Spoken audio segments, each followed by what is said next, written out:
Vinostrum para celebrar, para acompañar o para compartir. Si Vinostrum no existiera, habría que inventarlo. ¿Quieres enviar algo desde los Estados Unidos a Venezuela? Tuplata.com.be es la mejor opción. En tuplata.com.be además te asisten con tus compras y si lo necesitas, incluso las hacen por ti. No busques más couriers de dudosa procedencia. Envía rápido y seguro. En avión o en barco. Nos ajustamos a tu presupuesto. Tuplata.com.be, la tarifa más baja y en el mejor tiempo. Nuevo fin de semana, nueva oportunidad para vernos las caras. Ustedes y nosotros, nosotros y ustedes, el burro de último, en Fin de Político y La Ñapa. Estos dos programas tan esperados por ustedes, fin de semana tras fin de semana. Que por cierto, esta semana hay que decirlo, pues somos completamente honestos. Nosotros tenemos un beneficio, nosotros tenemos muy pocas virtudes, ¿no? Las virtudes nuestras son realmente limitadas. Pero una de las pocas virtudes que tenemos es que en nuestro inventario de cosas positivas está el hecho de que somos honestos. A veces yo creo que demasiado. Y por eso es que a veces Daniel es tomado como antipático, como que le dice cosas a la gente. No, es que tiene el problema de Daniel, que no es un problema realmente, sino que es una condición, una característica, es que tiene exceso de honestidad. A mí me pasa también, aunque yo trato un poco de medirme, pero como somos honestos los dos en realidad somos muy honestos. Este es un fin de político y una ñapa que estamos grabando muy de antemano. Esto está grabándose a mitad de semana, ¿no? En realidad. Y es porque Daniel ha tenido que emprender un vuelo relámpago a Francia a ver qué es lo que estaba ocurriendo con todos los acontecimientos devenidos y por ocurrirse en la República Francesa a propósito de esta conspiración que se decía que un negacionista iba a emprender junto a una milicia para derrocar al gobierno de Macron. Entonces Daniel, que no ni corto ni perezoso, va a estar viendo la cosa sentado cómodamente en su sillón, él dijo, no, aquí sí yo puedo acercarme un ratico a Francia, voy. Y se ha ido a buscar la noticia en Francia. Entonces, bueno, este es el fin de político y aquí estamos, señor Daniel Lara, ¿cómo le va? Me va muy bien, Neomar Hernández. Por supuesto, debo de antemano pedir disculpas por el tono de voz poco habitual que debo usar, porque bueno, porque aquí ya es tarde y pues estoy en la habitación del hotel y no sé hasta qué punto. ¿Sabes? Que hay una cosa particular, además, que en realidad Europa es un continente con una gran movilidad, donde tú te puedes ir de un país a otro sin mucho problema, donde no es difícil viajar y donde además de eso hay múltiples y para todos los presupuestos, posibilidades de viajar.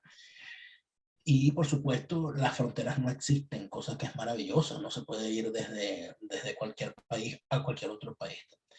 Ahora, yo sí te digo una cosa, se sienten mucho las diferencias. Se sienten mucho las diferencias. No se da cuenta cuando va a algún sitio y uno dice, ok, ¿qué pasó aquí? ¿No? Complicado. Por ejemplo, las comparaciones siempre son odiosas, pero por ejemplo, el tema de los aeropuertos principales. Creo que el aeropuerto principal de acá, de París, que es el Charles de Gaulle, oye, está más lejos que el aeropuerto de Maiquetía de Caracas. Es una cosa impresionante. El de Berlín no lo está tanto, ¿no? El de Madrid está lejos del centro de la ciudad, pero tiene buenas opciones de transporte. Eh, que lo vi como largo, ¿no? Y al mismo tiempo, pero sí, por supuesto, hay algo, ¿no? En especial, oye, el encanto de esta ciudad es una cosa de amor a primera vista. O sea, una cosa maravillosa. O sea, lo que ofrece la ciudad de París es verdaderamente mágico. Y ahora, lo que sí te digo es una cosa que no puedo obviar, ¿no? Cuando yo escucho a los pendejos hablar sobre el turismo en la Venezuela actual e inclusive en la Venezuela pasada, yo reviso lo que ocurre en países como este y en ciudades como estas que deben tener decenas de millones de visitantes al año, nada más esta ciudad, ni hablar del resto de Francia. Y uno dice, de verdad, qué cantidad de pendejeras habla la gente. La infraestructura hotelera, tú vas a buscar un hotel y tienes hoteles de 1, de 2, de 3 estrellas en extraordinarias condiciones, en extraordinarios precios y con maravillosa ubicación, cosa que no tienes en ninguna ciudad de Venezuela, ni lo hemos tenido jamás. En buena parte de Latinoamérica es así también, es muy complicado. La conectividad en América Latina es una cosa horrible. Viajar y ahorita mucho más. Unir una ciudad con la otra es muy difícil. Y además de eso, el propio asunto venezolano, porque es lo que está afectando, le ha puesto muchísimas barreras a la ¿cómo se llama? A la libertad de movimientos en la región. De verdad que te digo que sí, que hay una realidad que no se puede obviar, que los países que tienen infraestructura para el turismo tienen una gran infraestructura donde el peso fundamental está en manos de las grandes cadenas en el área, pero también descansan sobre los hombros de pequeños comerciantes y empresarios que agarran un viejo edificio o herencia de la familia y lo convierten en una posada, en un hotel, en un buen restaurante, etcétera. Y de verdad que de eso hace muchísima falta, no solamente en Venezuela, en toda la región. Así es. Algunos dicen que la ignorancia se cura viajando. Yo puedo suscribir esa frase. Yo siento que cuando uno, yo no que no he viajado mucho, yo conozco escasamente, bueno, y por ratico Colombia, los Estados Unidos y México, que es donde quizás, bueno, no, en los Estados Unidos y México donde he estado más tiempo, así, en 2 o 3 estados de los Estados Unidos y en México fundamentalmente en el DF. Efectivamente uno cuando uno conoce otros modos, otras costumbres, otros haceres y sobre todo otro ambiente, aunque parezca una estupidez, otra atmósfera, uno efectivamente ve inevitablemente cuán atrasado está el país en el que uno habita o en el que uno se desenvuelve, en el que uno está habitualmente desarrollando sus actividades. O sea, eso basta, eso salta a la vista. Eso no es que hay que darle mucha cabeza, eso es así. Pero mira, Daniel, hablando de ese país que tenemos nosotros, en el que el chavismo evidentemente ha edificado una ruina, porque si algo ha edificado el chavismo es justamente lo contrario, a edificar algo, que es hacer una ruina, que es acabar con lo que está edificado, lo poco o lo mucho que ha edificado. Uno entonces se consigue con una particular realidad.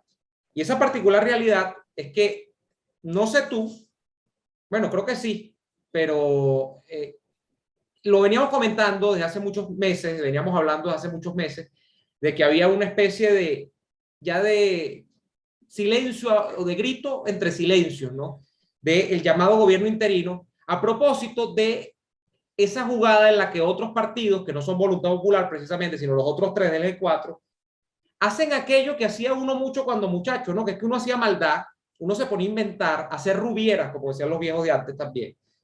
Y entonces cuando lo cazaban en la gracia, cuando lo cazaban en la sinvergüenzura, entonces uno le echaba la culpa a un pendejo de la partida y uno siempre señalaba. A mí me pasó muchísimo que yo no era el que señalaba, a mí me señalaba. Además que yo no me metía casi en líos, ¿no? Pero entonces no fue...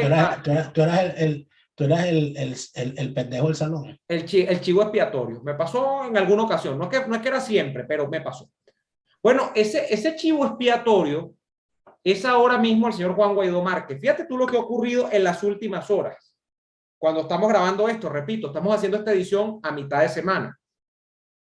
El caso Monómeros ha terminado de reventar y el caso Monómeros se ha terminado de convertir en el elemento, el pretexto utilizado por el G3, ya no G4, sino el G3, para sacarle el cuerpo a Guaidó y llevarlo como siervo de sacrificio, pues a la hoguera. Le podemos poner no Juan Guaidó, sino Juano de Guaidó, porque puede ser como un Juana de Arco parecido, que lo están llevando a la hoguera. Circula un documento, o mejor dicho, circula la información que ya es oficial, que se produjo una votación a lo interno de la Asamblea Nacional en eso que llaman la comisión delegada, que es más o menos como el organismo que creó la Asamblea Nacional de Guaidó para perpetuarse en el poder después de que se le acabó de alguna manera el periodo, ¿no? Para el que estaba previsto que quedara en el poder, y así, eso es lo que ha prolongado la permanencia de Guaidó en el poder, la supuesta comisión delegada, donde votaron a lo interno de la comisión delegada una propuesta, que era un decreto más bien que había hecho Guaidó, de reestructurar completamente monómeros y de pasar de una vez a hacer eso. ¿Y cuál es la sorpresa, Daniel? Que de la comisión delegada, 10 votos se van en contra de la propuesta de Guaidó, del decreto, que es la mayoría, 10 es la mayoría. ¿Y quiénes son los 10? Bueno, allí tienes a los de Acción Democrática y los de Primera Justicia. Ya se alinearon, huevo frito otra vez, huevo frito, porque Henry Ramos no pela para traicionar. Él que fue llevado a la Asamblea Nacional, a la presidencia de la Asamblea Nacional por voluntad popular, que es el partido de Guaidó, pues ahora le saca el cuerpo a Guaidó, porque ¿de qué ha vivido Henry Ramos Alup en estos 20 años si no es de traicionar a los que están con él al lado? Bueno, en eso se le va la vida. Y entonces ahora se cuadra con don Julio Borges, que como todos sabemos tiene una pelea de colegio con Leopoldo López, y entonces le dice, yo no voy a suscribir ese acuerdo que está proponiendo Guaidó, ese decreto, mejor dicho, que está proponiendo Guaidó, vamos en contra, y un nuevo tiempo, que bueno, que un nuevo tiempo es algo así como una llovizna, que ni moja ni es seca, o sea, uno no sabe muy bien qué, un nuevo tiempo se abstiene. Total del caso, Daniel, para hacer la película corta, que este es el desarrollo, el desenlace de la novela trágica de Monómeros. Ya se había producido todo el escándalo después de lo de Calderón Berti, después de lo que hizo la superintendencia colombiana, la superintendencia de empresas de Colombia, se había producido todo el escándalo internacional con los malos manejos de Monómeros, donde incluso hubo una comisión que nombró el propio Guaidó, y la comisión dice, la directiva de Monómeros no sirvió para nada. De hecho, hay unos miembros que estaban infiltrados, estaban jugando en contra para que la empresa fuera a quiebra, todo lo demás. El desarrollo es esto, una propuesta de Guaidó para reestructurar la Junta, y el propio G4 le da la espalda, ya no es G4, repito, es G3, y le pone el cirio pascual a la lápida de Juan Guaidó. El cirio pascual, eso lo usan en la misa de Pascua, eso se me acaba de ocurrir. Wow. Sí, no, verdad, estoy haciendo una... Yo debería dedicarme a escribir una novela de terror, una cosa así. Porque, le pone el epitafio a la tumba de Juan Guaidó. Y dicen, no te vamos a comer. Creo que es la primera vez, Daniel, que públicamente ya hay una votación o algo que se parezca a una votación interna donde le llevan la contraria a Guaidó. Lo había hecho primero Justicia, con el tema, por cierto, creo que de los bonos de la deuda, de los 2020, creo que era, el año pasado o antepasado. Creo que el año pasado, donde hubo una polémica pública, pero en una votación en pleno, donde pierde una votación Juan Guaidó sobre algo que es una línea política a seguir por el llamado gobierno interino, que realmente ya no existe, pero que bueno, que ellos siguen diciendo que existe, es el G4, es primera vez que le pone la contra, por decirlo, a Juan Guaidó. Daniel, para mí es muy claro, se acabó el gobierno interino, ya eso lo sabíamos, pero ¿qué es lo que denota para mí esta movida? Los tipos van a salvarse, porque lo que no dicen ellos, que ahora se visten de santos, todos los que están votando en contra de la propuesta de Guaidó, es que Acción Democrática, Un Nuevo Tiempo y Primero Justicia tenían directivos en la Junta de Monómeros. Entonces ellos se prestaron para la sinvergüenzura. Lo que pasa es que Borges del año pasado tiene una cantilena diciendo que él no, que eso está mal, que hay que tener cuidado, pero los miembros de él estaban ahí designados por PPJ, había puesto miembros allí también, pues que PPJ lo iban a dejar por fuera, seremos pendejos. Todos pusieron miembros en la junta directiva, pero ahora cuando se dice que la junta directiva estaba politizada, como lo dice Calderón Berti, entonces ahora nadie fue. Y el que hizo todo fue Guaidó, el malo es Guaidó, y bueno, y Calderón Berti también se le pasa la brocha y dice, el malo es Leopoldo López. No, todos se prestaron, pero entonces estamos en la operación de manejo de daños, Daniel. No, no estamos en la operación de manejo de daño, estamos en la operación de la cabronería hecha realidad. Porque esto lo hemos visto en tantas ocasiones ya. Mira, tú sabes que yo hice algo que hace tiempo quería hacer, que era dedicarme con tiempo a escuchar el podcast de mi querido hermano Javier, el profesor Javier Lara y Dorian Márquez, que tenía seleccionado unos episodios que quería escuchar muy especialmente. Y me los descargué en el Spotify para cuando venía en el avión, en los dos vuelos que hice, escucharlo a bordo. Y yo escuché el episodio que ellos hicieron, Javier Lara y Dorian Márquez, sobre Juan Vicente Bolívar. Uh-huh. Te invito y los invito a todos a que lo escuchen. Y el episodio, los dos episodios que le hicieron, porque el personaje da para eso, a José Tadeo Monagas. a la carrera de José Tadeo Monagas, a cómo llegó, dónde llegó, a de dónde viene, para dónde fue, todo eso, todos los intríngulis, etcétera, y todas las barbaridades cometidas por Juan Vicente Bolívar a lo largo de su vida, que son espantosas y están documentadas. Viendo eso, yo volví a recordar y volví a caer en cuenta que nosotros nunca hemos tenido una clase política que esté casada con con el beneficio de las mayorías. Siempre hemos tenido unos gandules, unos gaznápiros, unos delincuentes, a unos secuaces, a unos ampones pululando alrededor del poder. Cuando uno ve lo que le hicieron, lo que fueron capaces de hacerle a el excelso ciudadano José María Vargas, cuando uno ve lo que fueron capaces de hacerle los mismos chafarotes a los cuales él le permitió pulular alrededor del poder a José Antonio Páez, cómo lo vilipendiaron y lo sacaron de Venezuela de la forma en que lo sacaron. Cuando nosotros vemos cómo logró un sátrapa como José Tadeo Monagas encumbrarse en el poder y dejar su impronta que no terminaría hasta, o sea, las barbaridades que hizo José Tadeo Monagas y sus consecuencias no terminaron hasta que llegaron Cipriano Castro y Juan Vicente Gómez en 1899 a Caracas. O sea, eran los mismos actores, o sea, las mismas lacras, Crespo, Andrade, Guzmán, Linares Alcántara, toda esa pandilla de delincuentes durante todo ese tiempo, haciendo todo ese tipo de barbaridades. Y desangrando el país, el Zamora, el Mocho Hernández, el otro, o sea, la misma gente. ¿Y de cuánto tiempo estamos hablando? Estamos hablando como de 50 años. Son casi 100 años, Sí. Daniel, casi 100 años. O sea, estamos hablando, o sea, del periodo ese, ¿no? 70 o sea, años. de 1830. ¿No? Y eso es lo que te explica, permíteme este comentario, eso es lo que te explica que hay gente que no lo entiende, porque las mentes más esclarecidas de Venezuela a principios del siglo XX, estoy hablándote de Gilford Tull, por ejemplo, te estoy hablando de, bueno, de los principales exponentes de la intelectualidad venezolana, terminan suscribiendo e incluso siendo funcionarios del régimen de Gómez.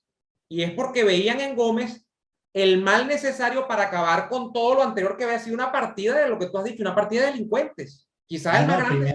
Primero muchos de ellos se cuadran con Castro, Castro los excluye y se cuadran con Gómez para pegarse a Castro, y después algunos de ellos siguieron con Gómez y a otros Gómez se los pegan en el proceso. Eso te habla de un gran pesimismo de lo que era la visión nacional, ¿no?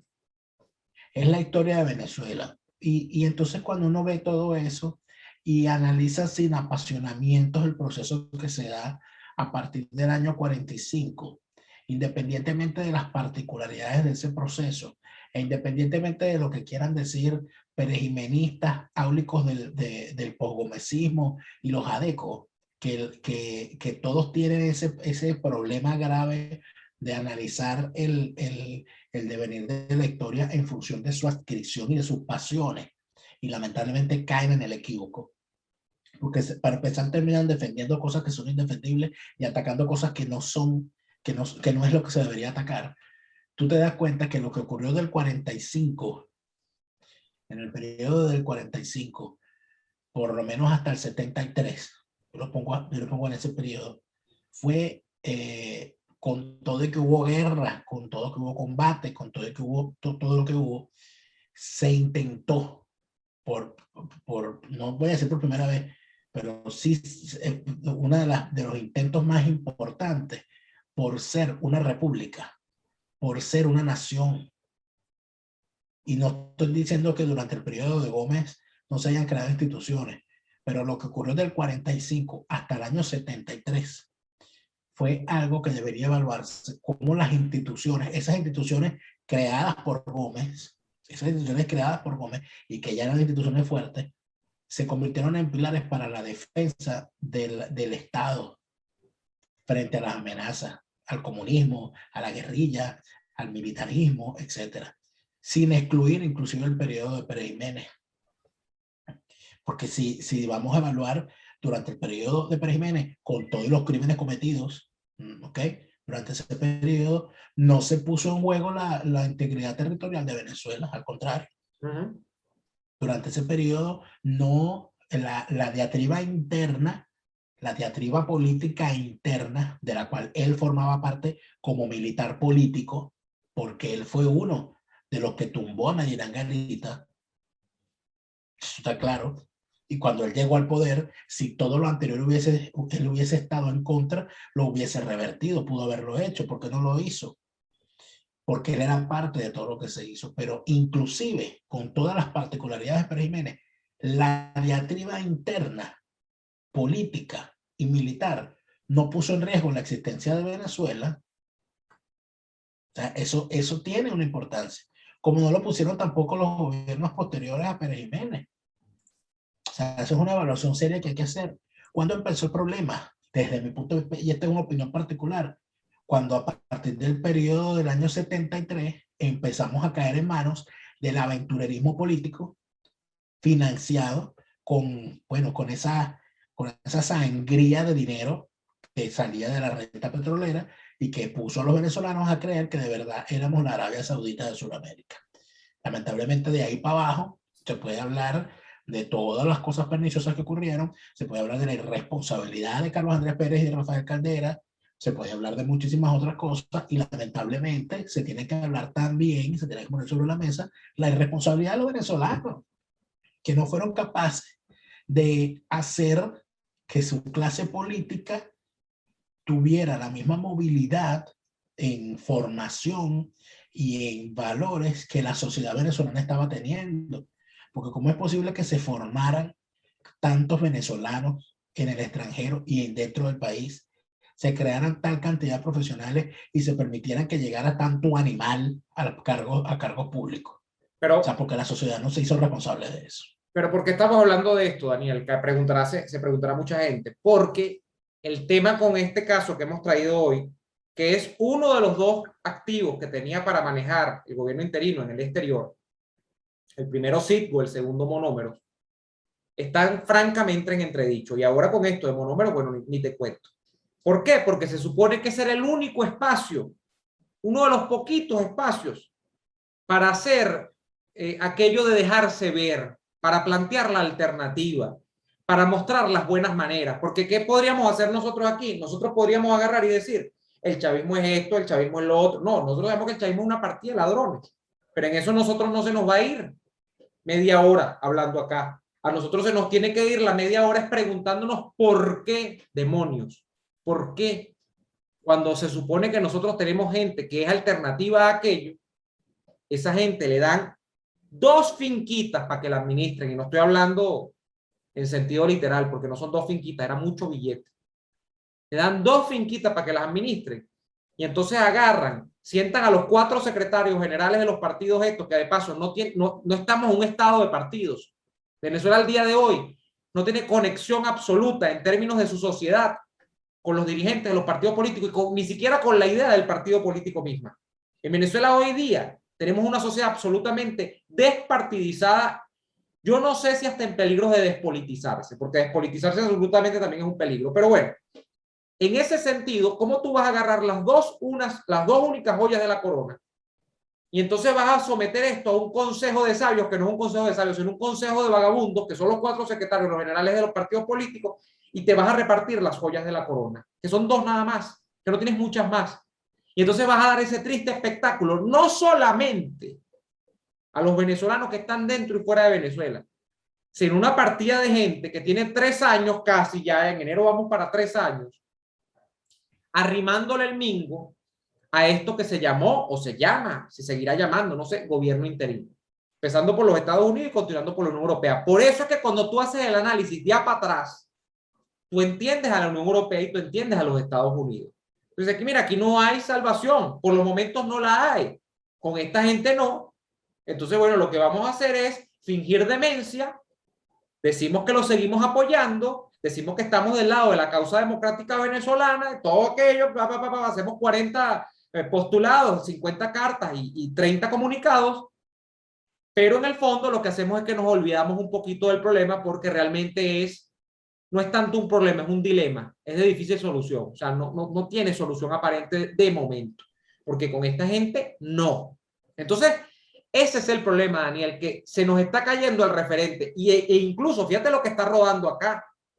Acá lo que está rodando es incluso lo que en algún momento trató de ser una vía de escape en el sistema político venezolano, que era poner al frente de la dirigencia política a incontaminados pertenecientes a nuevas generaciones de la dirección política venezolana. Porque ¿cuántos años tiene Guaidó? Guaidó no llega a 40 años, o creo que tiene los 40, no, Guaidó es tu edad, ¿verdad? Guaidó debe tener como 40 recién, menor, ¿verdad? Es menor. No.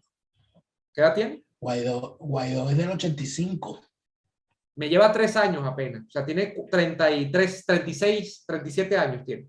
Entonces, la solución era poner a esta gente al frente de los destinos públicos, porque obviamente ya Henry Ramos Alup, o sea, con las pasadas de trapiche que tiene, ya no es potable, porque Manuel Rosales ya ni siquiera se puede presentar en público, porque Borges, a pesar de que todavía no creo que no tiene ni 60 años Borges, o está recién cumpliéndolo, bueno, Borges ya está más repetido que las barajitas repetidas del álbum Panini, como siempre digo. No, o sea, hay gente que ya no. No da, pues, Que ya no da. Y no es pero como Europa, que tú ves a pero yo jefes de vuelvo y te partido que se digo, mantienen allí porque son otros sistemas, pero en Venezuela ya no hay manera.